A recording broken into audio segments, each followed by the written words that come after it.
Kumusta mga brad? Ito na nga po ngayon ang bago. Sapagkat nilabas nga po ni Honda ang kanilang pangmalakasang underbone. Ang kanilang Honda Winner R 150 2026 model. Sa paglabas nga po dito sa motor na ito, marami talaga ang natuwa. Syempre may bago na. Pero kahit nga po paano, meron pa din namang hindi natuwa. At normal lang naman po yung ganon. Kanya-kanya kasi tayo ng pananaw sa buhay. O, pogi para sa kanila, pero pangit naman para sa iba.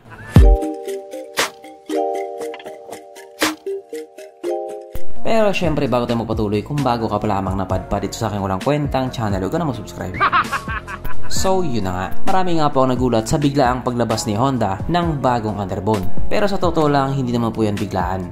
Nakaplano naman talaga yan. Dito kasi sa atin, ini-enjoy pa nila yung Honda Winner X. Samantalang doon nga po sa ibang bansa, especially doon sa Vietnam, may Honda Winner R na sila. Which is yun nga po yung pinaka-latest. Pero ang panigurado naman dyan, yung motor na yan, ilalabas din yan dito sa Pilipinas. Kung hindi mga yung last quarter ng 2025, baka first quarter ng 2026. Kaya kung nagbabala ka, mahaba pa yung panahon mo para mag-ipon. Kung titignan nga po natin yung itsura niya, malaki din talaga yung pinagbago niya. Na positive nga po yung naging hatol ng mga tao. Alam naman po kasi natin na kapag naglabas ng bagong model or updated model si Honda, halos decals lang talaga yung binabago nila. Kung may binago man sila, minimal lang talaga.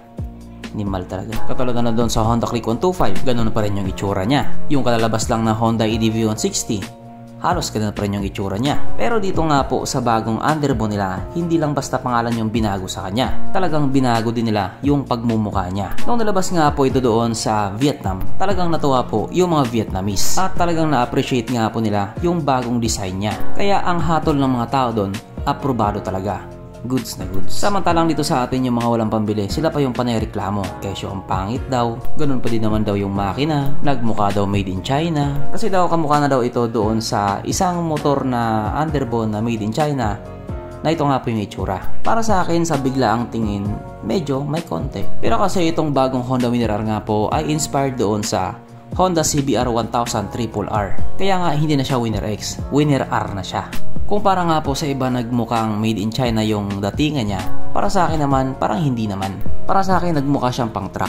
Yung sa loob ng truck ba, pambangking-bangking ba. At napakaangas din talaga ng datingan niya. Kaya dahil dyan pag-usapan na lamang natin kung ano bang meron sa motor na ito at kung gaano nga ba talaga siya kaganda. So ito nga po ang bagong Honda Winner R na mayroong 149.2 cubic centimeter engine displacement, 4-stroke single cylinder, dual overhead cam with 4 valves. Naka-program fuel injected at ito po ay naka-liquid cooled. Kaya hindi po siya panis sa Honda Click 125. Ang kanyang operation ratio 11.3:1. Pagdating naman po sa kanyang power to po ay mayroong 15.4 horsepower at 9,000 RPM, 13.5 Nm of torque at 7,000 RPM. At dahil nga po kalalabas pa lamang sa motor na ito, wala pa po tayong idea pagdating sa kanyang top speed. Pero dahil nga po alos wala namang nagbago sa makina niya, parang hindi pa rin siya talaga tatalab kay Raider 150. Pero syempre magkakaalaman lang naman yan pag nagtapat na silang dalawa. Ang kanyang tangke ay kamagaga ng 4.5 liters fuel ng capacity na kumukonsumo naman na po ng 40 kilometers per liter. Na para nga po sa isang 150cc na underbone, matipid na po yun. Ang sukat ng kanyang gulong 90/80/17 sa harap at 120/70/17 naman sa likuran. Syempre paras na po itong naka-tubeless. Pagdating naman po sa kanyang braking system, ito po ay naka-disc brake sa harap at disc brake din po sa likuran. Meron siyang ABS. Single channel ABS. Oo, maganda para sa iba pero binabatikos naman ng iba. Na kesyo, bakit parang hindi kayang gumawa ni Honda ng dual channel ABS? Hindi naman siguro. May rason naman yan siguro sila kung bakit nila ginawang single channel ABS lang. At kung ano man yun, sila lang din ang nakakaalam. Ang kanyang seat height ay mitaas na 795mm at 153mm naman ang kanyang ground clearance. At ang motor nga po na ito ay may kabuuang bigat na 124 kilograms. Na para nga po sa isang 150cc na underbone, sakto lang naman yung bigat niya. Mapunta naman po tayo sa iba pa niyang mga features. So ang ilaw nga po sa motor na ito, naka full LED na po.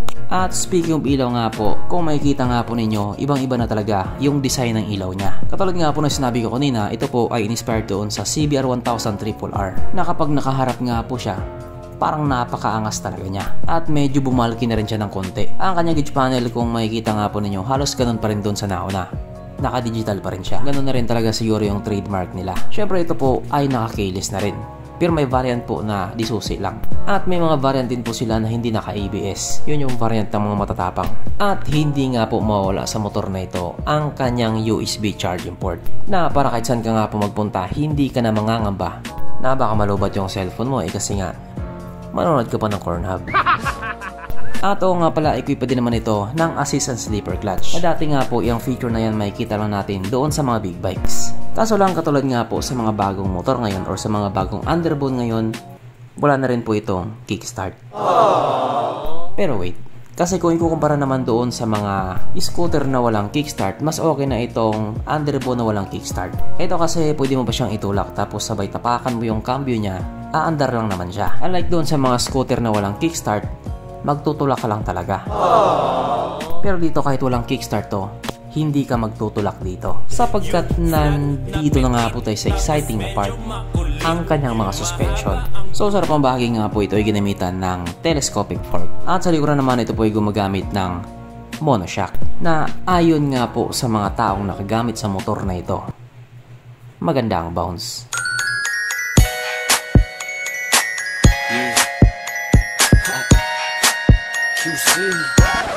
Siyempre, meron pang isa.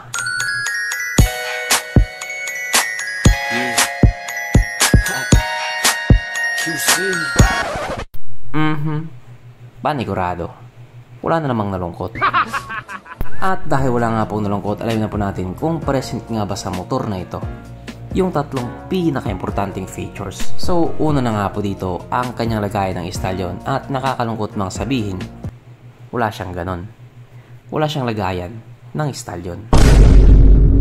Pangalawa, wala din po siyang sabitan ng pulutan. At oras na nga po para sa ating Red Horse check, ang pinaka-importanting feature sa isang motor. At ayon nga po sa aking masusing pag-aanalisa, ang motor na ito ay kayang magkarga ng isang kahong Red Horse.